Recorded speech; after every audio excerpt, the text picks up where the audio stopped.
Hey, Cahill, welcome to the show. I'm super excited that you're here today. Today, we're talking all about guest podcasting, which is one of my favorite things to do, both for myself and for my clients. So I'm glad you're here. Can you introduce yourself to anybody who does not know who you are? Yeah, thanks for having me on, Valerie. I appreciate it. So my name is Cahill Camden, and I'm the founder of Echo Jockey. So if you're looking to get on podcasts and really start building your brand awareness, your brand influence, and you want to cut through the AI noise, which I'm sure we'll talk about, podcasts and video podcasts are the way to do it. And so our tool helps you get on those podcasts and helps you really build your brand very quickly. Amazing. I'm so excited that we're talking about this because I built my brand doing guest podcasting. That was like one of the biggest strategies I had. I didn't know that. I LinkedIn and guest podcasting, and both are free. And that's how we got as big as we did so quickly. And so in your opinion, since you actually have a platform that helps people be guests on podcasts, tell me more about the benefits you see for people to be a guest on podcasts. Right. So I'm also going through that process right now. So for those who don't know, I was a fractional CMO and I became a CMO for a number of tech companies that I took from seed funding to 8-figure acquisition.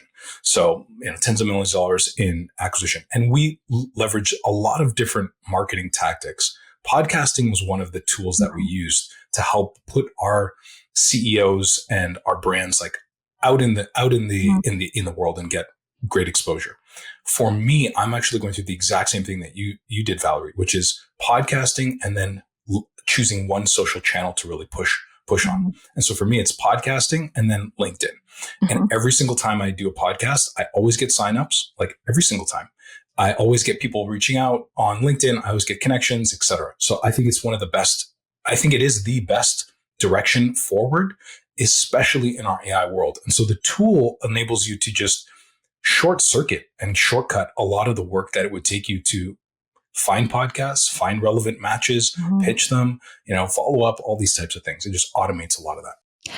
Exactly. Because going on to get a guest podcast can be really tedious if you're doing it manually. So that's one of the things I like 100%. about Echo Jockey is that you make it so fast and you integrate AI to be able to find great matches for them. In terms of being a guest on podcasts, I think one thing I found, like what you mentioned, is whenever I go onto someone else's podcast, I always get a new client or new LinkedIn followers from it. Because one, I think the benefit is you go onto a podcast and you suddenly are exposed to entirely a different new audience that doesn't know you, but they trust the podcast host, which is huge.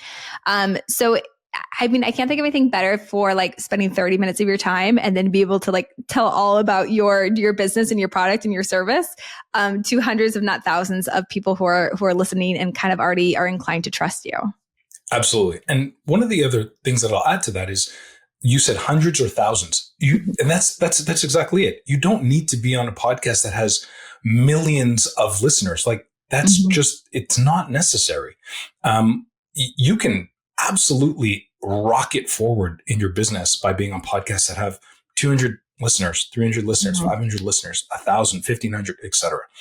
And if you just consistently do that, you're not only, like you said, getting all this trust with the podcast hosts and their audience, but you also are able to leverage that into other shows. You're able to leverage that into social media. You're able to leverage that into newsletter content, blogs, sales content. Like there's so many things that come from it. It's huge.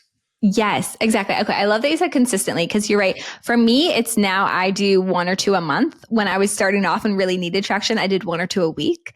But it's just something we consistently do as part of our marketing plan. And I like what you said. You also can turn it into like the mini clips. And that's why it's so efficient because you go on, it's a sales activity. You go on, you talk about your business, but then you usually get the recorded video back and you can make mini clips out of it. And now all of a sudden your social media content calendar is filled with great clips of you giving value, which is amazing. 100%. And there's nothing else that does that. Like and I've worked for clients who have spent tens of thousands of dollars producing video and then cutting that video up and trying to distribute it on social. And instead, why don't you just get in front of an audience first, share your message, make sure you have some talking points if that's what you want to do, and then cut that content up into your social posts, and you don't have to spend tens of thousands of dollars doing it. It's just, it's a no-brainer to me. So that's actually so painful to hear that people are spending that much money when you're right. You could just do it for free on a podcast, and it's better that way. And you have more interaction, you have more genuine conversation. Yeah. And I think, even though we integrate AI from the ground up in our software so that it's easy for you to actually interact with and get matches, I do think that any other content that's created by AI is just flooding the market. So anyone can create a blog post, LinkedIn post, Instagram video or image at the click of a button. You can't do that with podcasts. You can't do that with video podcasts. This is impossible right now. And so this is what's going to happen, I think, is the market is going to get flooded. It's continuing to get flooded. Even comments. I don't know if anyone's been on LinkedIn recently, but it's like absolutely ridiculous. It's so ridiculous. I get like interesting on right. Like you can tell that was a suggested comment. Right. Yeah, you're right. Because I mean, everything these days is becoming AI. People aren't using it the right way. And it's so boring to try and read a post that was written by AI. But that's the other thing, that anything that's video content, like a YouTube video or a guest podcast, it's only you. It can't be done by AI.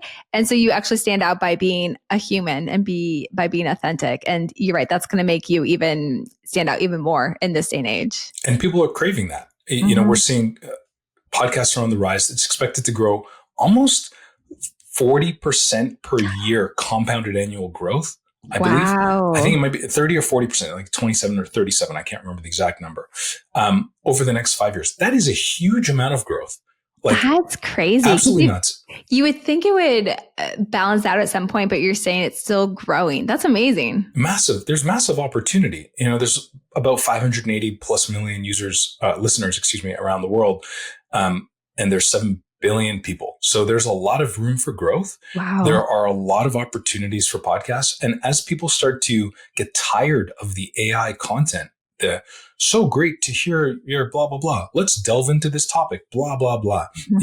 People are going to look for more authentic conversations where there's the ums, the ahs, there's the pauses to when someone's thinking about something, and they can really connect with another human, because that's what sales and business is all about. It's not about me reading a bunch of data from an AI that just spat it out from its memory. It's about me connecting with another human and saying, is Valerie the type of person, and do I like her company? Yes, I like her. I like her mindset. I like what she's doing, versus any other VA agency out there. I like Valerie and I want to actually work with her because I trust her and I think she's going to help my business grow. And you don't get that from AI content that's just spat out and posted on social or blogs. This is so different because I think everybody's trying to dial down on using AI, but really you're saying dial down on being authentic. And I know that you use AI in in Echo Jockey to help you find better podcast matches for you. So it's like using AI as a tool, but then using it as a way to get you featured more and to share more of your own story authentically. Right. So so it's dial up the authenticity. And find the authentic connections, the human to human conversations that you can have, versus trying to automate all your content and trying to automate your sales and your brand awareness with AI content that really doesn't know exactly who you are and what you stand for and your business and your personality and your style and all these things. And so if you dial up the authenticity, that is the way to cut through the noise. People are craving that. And you'll see it will happen even more as we continue to go on with this AI flooding everything and everyone thinking that it's the easy way out. It's not.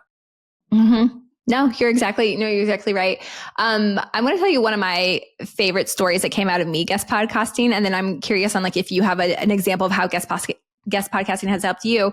I joined a podcast with Marcus Ogden. He's ex-NFL. He runs this amazing podcast. He's so good. He talks a lot about being authentic. So I just joined to give value to his community. Afterwards, he ended up hiring a virtual assistant from me. Then he invited me into his community. So now I have so many of his community members that are also now our clients. And on top of that, again, I had all these really cool mini clips of me being with an ex-NFL player talking about what we do. And it was win, win, win, win. Like the podcast host hired us. His network is now hiring us. We had people reach out from his audience that then connected with us. And it was, and then it's like that times that happens once or twice a month to me now, because that's how many times I'm joining podcasts. So what about you? Is there a good example you've had in Echo Jockey and getting, a win out of guest podcasting yourself? Absolutely. And so just to kind of finalize your thought, for anyone who's kind of doing the numbers in their head, I like to do marketing math. Mm-hmm. That's tens of thousands of dollars of literal revenue from one podcast discussion. From 30 minutes. From 30 minutes. Mm-hmm. From 30 minutes. Like, please tell me one other area that you can actually go do that. And I'm thinking in my head, I'm thinking like out loud, maybe if you're in the right conference and you're speaking on stage for 30 minutes, maybe that is another one. But you also have to like fly there, travel there, pay for the hotel. Exactly. Mm-hmm. And then on top of it, you have to be a great speaker. And then on top of that, you have to, have your presentation all made, and you have to make sure it's the right conference. It's like, okay, so maybe you can get it from a conference, but again, that's human to human connection and it's authenticity. And that's what we're doing at scale on podcasts. So one of the stories that I have is we're working on a very big partnership right now with a company that has tens of millions of users. And so users on their software. And so we're looking at completely revolutionizing their content creator network by adding a number of interesting things to Echo Jockey. That came about from a podcast conversation that I've had. Now, I worked with this client.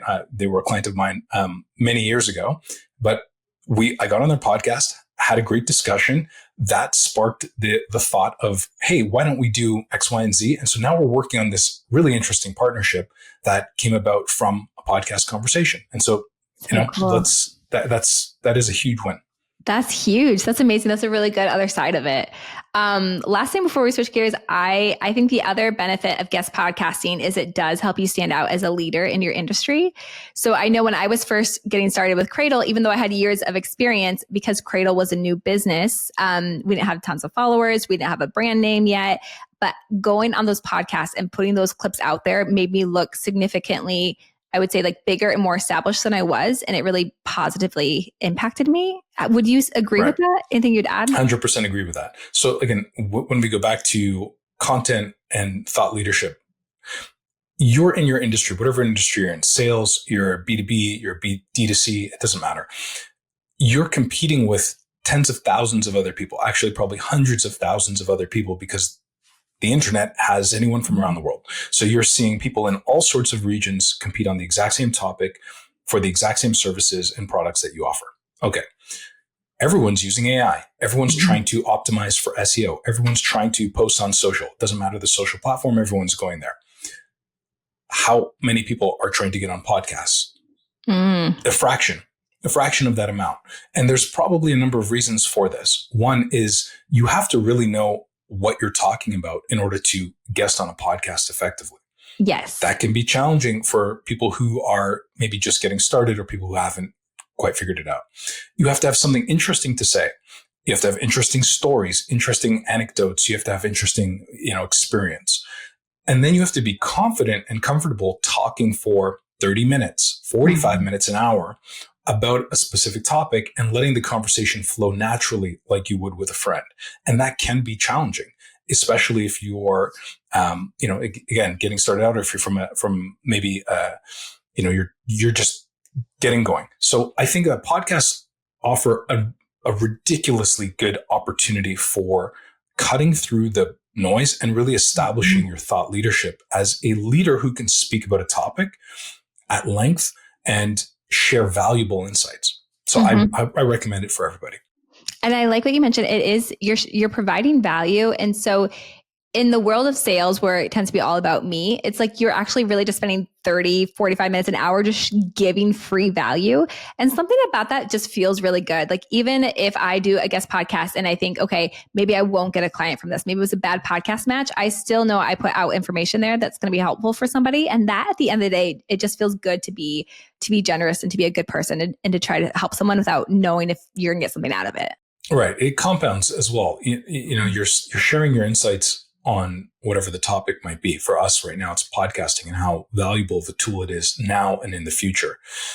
And you continue to do that for 3 months, 6 months, a year, that starts to compound. And so you will see ancillary benefits on SEO. When people search for you, when people search for a topic, you start to rank higher.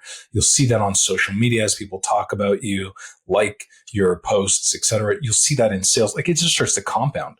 Yeah. And again, even if you're not thinking about it from the business perspective, a lot of salespeople and business people will spend 30 minutes to 45 minutes. I know because I've done this, trying to network and trying to build connections, or trying to sell and try to do cold calls, or try to do initial meetings.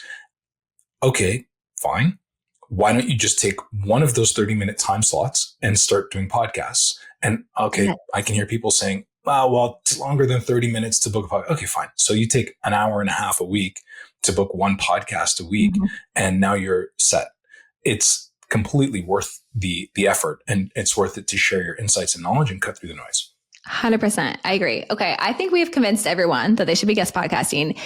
I want to move on to tips. So one tip I always tell people is that you do have to plan in advance, because it takes time. So it might take a couple weeks for you to meet the podcast host. Maybe they want to meet you first. And then it takes a couple weeks to schedule the interview. And then it might take 4 weeks, 6 weeks, sometimes even months later before it actually comes out. So if you are, let's say, launching a book or a campaign or a product, you don't want to start guest podcasting like the week before it is due. You do want to start thinking about it 3 months, 6 months before, because it takes a while before it actually comes out and it reaps the benefits. What other tips do you have for people who are getting started with this? The tips get broken down into the following. You can effectively reach out to podcast hosts in 10, 15 minutes a day and book shows. So I did this for a month, and out of the 48, 50 pitches that I sent, I booked 7 shows. So that's with Echo Jockey, of course, but it works. So you don't need to spend a lot of time on it. That's one. 2, when you're getting ready for a podcast, I highly recommend everyone write down the following. Have 3 main points that you want to talk about. Have 3 stories that you can share, whether that's personal experience or client experience, and then have 3 takeaways that you can give. And now you will feel a lot more confident when you step onto a podcast. Now, there's a lot of other things that you can do, but I think if you just start with those, hey, here are the 3 things that I want to talk about. If I've got that opportunity, great. Here are the 3 stories. Here are the 3 takeaways. That will give you a good structure for creating value on the podcast. Okay. Yes. So there's that. I think that's great, because you kind of walk in with like more confidence. Absolutely. And for people who are like, okay, I want to do this, but what is a good show for me to be on? I usually tell people to pick like 2 to 4 niches. So for me, maybe it's business, maybe it's entrepreneurship, startups. I remember I tried HR podcasts, and it was a horrible fit, because HR leaders are very like rule following, and hiring from Africa is not a rule following thing to do. So I mean, once you start to reach out to different niches, you start to see like niches that want you more, and maybe ones where you're competing, so they don't want you on. What about for you? What do you look for on like a good guest podcast for you to join? I really love your perspective of experimenting. And I think this is extremely important. I've found that a lot of customers who initially have ideas about podcasting, they think, okay, I want to be on these massive podcasts. Mel Tim Ferriss, Robbins. Joe Rogan, Mel Robbins. Like, excuse me, have you done podcasting before? Do you have like a multi-million-dollar business? Are you extremely interesting? Do you have a New York Times bestselling book? No? Okay. That's probably not going to happen. But I think to your point, you want to make sure that you have a number of different niche. I combine those 2 words there. A number of different niche opportunities, and you test it out. You want to get on some podcasts first. I always say start small. Like, there's no harm in that. It's a 30-minute, 45-minute conversation. Like, it's not a waste of time. And I think it's, even if you're talking to 20 or 50 people who are your target demographic, your target audience, that's worth it. Exactly. So start in a niche, go down that path, see if that niche is fruitful for you, see if you get a lot of great results from it, see if the podcast hosts love talking to you. And if they do, then keep going. If they don't, and you've spent 30 days or 15 days doing that, then try another opportunity. And you can do that because there are hundreds of thousands of podcasts out there who are looking to speak to people. Yeah, that's such a good perspective, because I think sometimes you do see those numbers and you might be like, only 25 people. But if I was in a room talking to 25 people, that would feel like a really big deal. Like 25 people would like be more than my living room size, and I would be nervous talking to them. So do you ever look at volume in terms of reaching out to podcasts? Do you ever look at how big their audience is? Does that matter? Personally, I do not. Wow. Personally, I do not look at the numbers at all, because to me, it's more of this concept of what's the holistic approach to podcasting.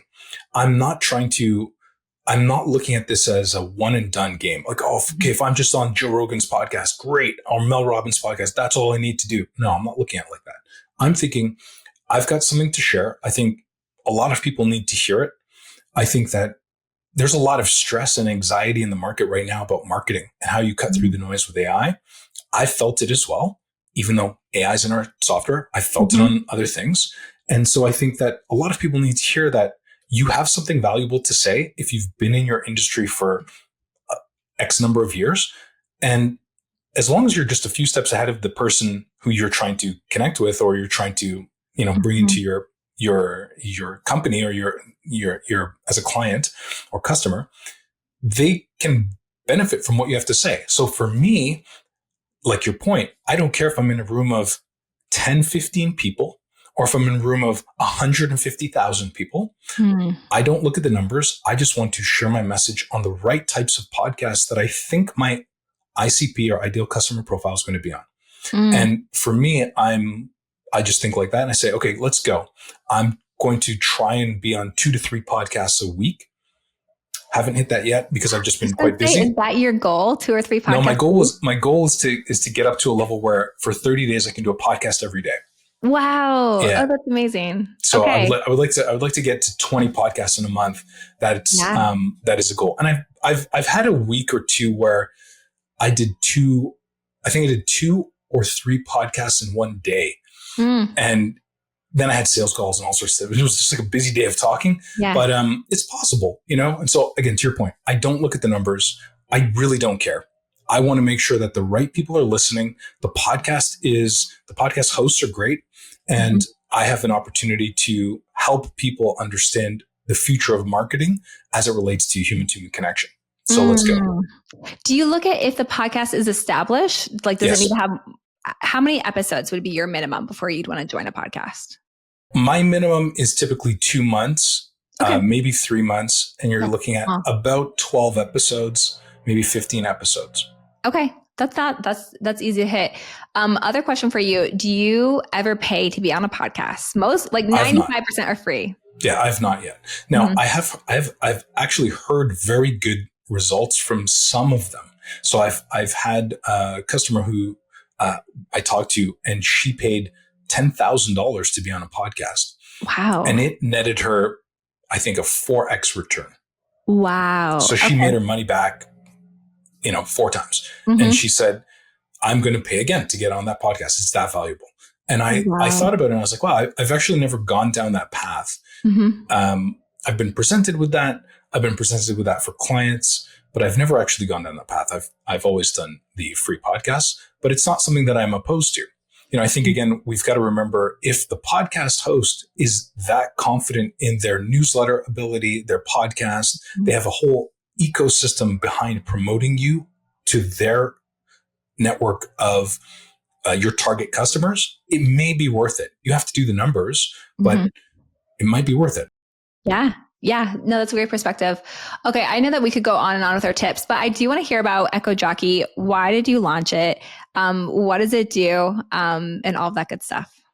I launched it because I had an agency, and every time I wanted to get our clients on more podcasts, I had to hire more people to just do more manual work.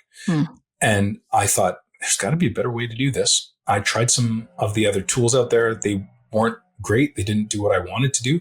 So I thought, naively, okay, I can build this pretty quickly in maybe a couple months and we'll be done. And that's not the case. It's taken much longer than that. And we now have a tool that I use all the time and helps me book podcasts. So this is why I created it. I wanted to make something easier for myself and, easier for other small business owners and agencies to get on podcasts and share their message. No, I love that. And I would say like a lot of the people who listen to the show have virtual assistants or they're interested in getting a virtual assistant. So I know Echo Jockey is so simple that a business owner can do it themselves. But if you are really pressed for time, you can also sign up for Echo Jockey, get your VA to use it to pitch you and to handle the requests. And all you then have to do is show up and actually do the podcast because that's the part that really involves you. What other advice would you have for someone like a business owner who's just getting into Echo Jockey? What do they need to get started with you? To get started, a lot of the system is automated. So you will get an automated profile built and you can edit that. You can tell the AI what you want to search for. It's not just keyword search. You can say, hey, I would like to be on podcasts that talk about technology marketing for small businesses, and it will understand that. It will find podcasts that match your profile, and you've got insights and data there to just really accelerate your booking process. Yeah. 100%. And one thing, I'm going to interrupt here because one thing I like about yours, it's not like ChatGPT where you can find a list. You also have like contact details, the email, you can pitch them from the platform. I think that makes it really stand out and it saves so much time when everything is integrated into like one platform like yours. Yeah, thank you. And we're constantly adding, like I'm at the cutting edge. I want to be at the cutting edge of technology and AI. And I really want to make Echo Jockey as seamless and easy for people to get booked on podcasts as possible. So we have this guest network that's coming out. And so this is part of our larger partnership that we're working on, whereby there will be tens of thousands of hosts looking for guests, and there'll be instant AI matching for guests and for hosts. And you can also search through profiles, et cetera. This is all coming as well. So there's a lot under the hood, and it's very easy to start getting on podcasts and sharing your message. Cool. Okay. Last question about Echo Jockey. There are a few other podcast match websites out there. So how is your platform different? We use AI from the ground up, and no one else does that. So everything from search matching to your profiles, everything from the guest network that we're building matching to your profiles, AI's in everything. Generating pitches, we're adding different features such as, summarizing podcasts so you get instant preparation notes. Everything is based from AI. The other addition is because I built it for myself, I wanted to save as much time as possible. So we immediately remove all inactive podcasts so that, sure, we have the same amount of data as you'll see out there where everyone's saying, 3-4 million podcasts. Great. Most of those are not active. Yeah. And so what we do is we remove all those results right away so that it's easy for you to just find the active podcasts that make sense for your brand. And you can quickly get on them by connecting with them via an outreach. So this is how we differ from the others in the market. And then on top of that, we have this partnership that's going to be an exclusive partnership that we'll be launching. I'll be announcing in about a month from now. And no one else will have that type of capability or reach. That's so exciting. I'm like, after this, I'm going to go on and book myself some more guest podcasts because I'm so excited, or have my assistant do it. Okay. So we always close the podcast with the same question, which is, have you ever been to Africa? If so, where? And then if not, where would you want to go? Or what would you want to experience if you got a free ticket? So I've never been to Africa. My sister has, and she's been to South Africa and Seychelles, and she loved it. So I would be interested in going to South Africa. And I would also be interested in going to Morocco. That's another spot that we were going to go. My partner and her and I were going to go there when we were in Portugal. So I digital nomaded around the world for a while. Cool. We were in Portugal just before COVID. And so our plan was to travel through Portugal, Italy, go to Spain, and then go from Spain to Morocco. And then COVID happened. Yeah, exactly. We want to take the boat. And so then COVID happened, and we caught one of the last flights from Portugal back to Canada, and our trip got cut short. So we didn't end up going, but it was on the roadmap. Amazing. That's, and that's Egypt, awesome. Of course. I want to go to Egypt very badly because I really think the Egyptian history is far more complicated and older than we think. Mm-hmm. As has been proven recently with those tunnels underneath, or the tubes underneath the pyramids. It's crazy. Yes, that is a really cool new development. I've been to Egypt twice, and I feel like I've barely even scratched the surface of what there is to see and do there. So it's also on my list to like go back and revisit, but say like 3 months and really dive into it. Amazing. Okay. And Cahill, where can everybody find you? LinkedIn is one of the best spots for me. So I'm at Cahill Camden, and that is where I post a lot of content and I quickly respond. And that's the best place to find me right now. Perfect. And then there's also echojockey.com, and we will put both of these links in the bio so people can start guest podcasting. Thank you so much for being here today. And there's some free tools that I will share some links with as well, so that you can share them. So you can actually just go and start experimenting right now with, there's a Power Podcast pitch generator that's totally free to use. There's a number of other resources there as well. Topic ideas generator. And this is all part of Echo Jockey, the entire system. But if you're just interested in experimenting or getting some help, you can go to echojockey.com, and I'll give you the links so that we can put them in the show notes and people can use those tools as well. Amazing. Awesome. Thank you, Cahill. We can't wait for all guest podcasting more after this, and we'll speak to you soon. Absolutely. Thanks.